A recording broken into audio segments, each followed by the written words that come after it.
आजकल की जिंदगी इतनी तेजी से चलती है कि हमारा मन कई बार थक जाता है और हम डिमोटिवेट हो जाते हैं।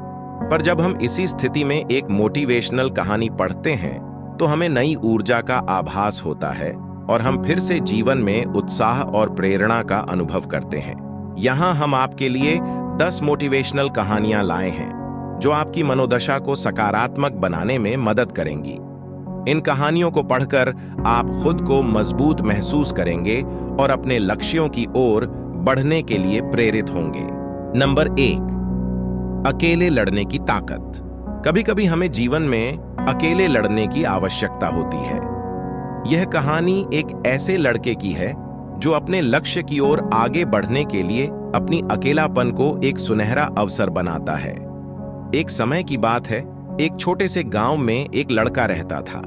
वह बहुत सपने देखता था और अपने लक्ष्यों की प्राप्ति के लिए प्रयास करने का निरंतर जुनून रखता था। परंतु उसके पास न कोई साथी था, न कोई गाइड करने वाला। उसके परिवार में भी उसकी सपनों को समझने वाला कोई नहीं था। इसलिए उसे लगता था कि वह अकेलेपन की जंजीरों में बंद है और उसके सपने अधूरे रहेंगे। फिर भी उसने निरंतर मेहनत की और अपनी आत्मविश्वास की आवाज को बुलंद किया।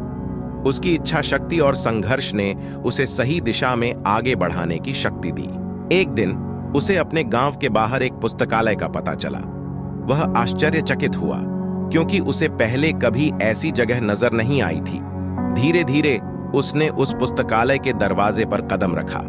वहां जाकर उसने देखा कि लोग पुस्तकों के बीच खोए रहते हैं और वहां की शांतिपूर्णता और ज्ञान के वातावरण ने उसे संतुष्ट कर दिया। अपनी उत्कृष्टता को पहचानते हुए उसने निर्णय किया कि वह पुस्तकालय में समय बिताएगा। धीरे धीरे वह पुस्तकालय की विभिन्न किताबों को पढ़ने लगा और नई दुनिया की खोज में निकल पड़ा। दिनों बिताने के साथ साथ उसका ज्ञान बढ़ता गया और वह अच्छे लेखकों और दर्शकों के साथ रिश्ते बनाने लगा। इसी के साथ उसने लिखने का भी मन बना लिया। उसने कई लेख लिखे जिसमें से उसका एक लेख प्रकाशित हुआ और उसे अवसर मिला अपने लेखकीय कौशल को दुनिया के सामने प्रदर्शित करने का। वह लड़का जिसने कभी अकेलापन को एक रुकावट समझा था, अब एक प्रेरणादायक उदाहरण बन गया। लोग उसे मान्यता देने लगे और वह लड़का अपने लक्ष्यों की ओर अग्रसर होने में सफल हुआ। इस कहानी से हमें यह सीख मिलती है कि अकेलापन को एक सुनहरा अवसर बनाने के लिए हमें संघर्ष करना चाहिए।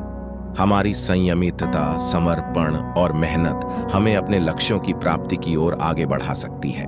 नंबर 2, संकट में साथ देना। यह कहानी एक गांव की है जहां लोग एक दूसरे के सहारे जीने का तरीका सीखते हैं। एक गांव था जहां लोगों के बीच में अनूठा एक बंधन था। यहाँ के लोग एक दूसरे के साथ मेहनत करते, सहायता करते और एक दूसरे के साथ खुशियों और दुखों को बांटते थे। इस गांव की कहानी बहुत ही अनोखी थी। एक बार गांव में एक नया आदमी आया। उसका नाम राम था। राम बहुत ही निराशाजनक हालात में आया था। वह एक छोटे से गांव में दूर रहते थे जहां उनका परिवार बीमारियों और तंगी में फंसा था। उन्होंने सोचा कि वह इस गांव में आकर नए जीवन की कोशिश करेंगे। राम गांव में आकर एक आदर्श बनने के लिए प्रयास करने लगे। वे हर काम में मेहनत करते, दूसरों की सहायता करते और सबके लिए प्रेरणा स्रोत बन गए। दूसरे लोगों की खुशियों और दुखों में भी वे सहभागी रहते। एक बार गांव में बड़ा दुख का समय भी आया जब गांव के मुखिया का बेटा अचानक बीमार पड़ गया। उसकी स्थिति गंभीर थी और उसके परिवार को इलाज के लिए पैसों की आवश्यकता थी, लेकिन गरीबी के कारण परिवार के पास इतनी धनराशि नहीं थी। जब राम ने इसे सुना, उन्होंने तत्परता से अपनी सभी बचत की राशि का उपयोग करके परिवार की मदद की। वे नहीं चाहते थे कि इस दुखी परिवार को किसी भी हमारी तरह जूझना पड़े। उन्होंने बचत की राशि के साथ साथ दूसरे गांव वालों को भी अपील की और उन्होंने भी उस परिवार की सहायता की। इस आपातकाल में गांव वालों ने एक बड़ी टीम बना ली। सभी ने मेहनत करके और अपने संगठन के साथ मिलकर इलाज के लिए पैसे इकट्ठा किए। थोड़े समय के बाद बेटे का इलाज हुआ और वह पूरी तरह स्वस्थ हो गया। इस घटना के बाद गांव वालों के मदद करने के इरादे एक दूसरे के साथ और भी मजबूत हो गए। यह उनकी सद्भावना, नेकी और सामर्थ्य का परिणाम था। वे सभी ने समझा कि दूसरों की मदद करके ही हमारा असली लक्ष्य पूरा होता है। वह गांव अब एक परिवार की तरह था, जहां हर कोई एक दूसरे का सहारा था।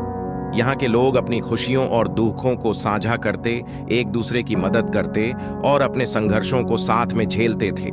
वे सब मिलकर इस दुनिया में एक सुंदर और समृद्ध जीवन जीने का तरीका सीख गए।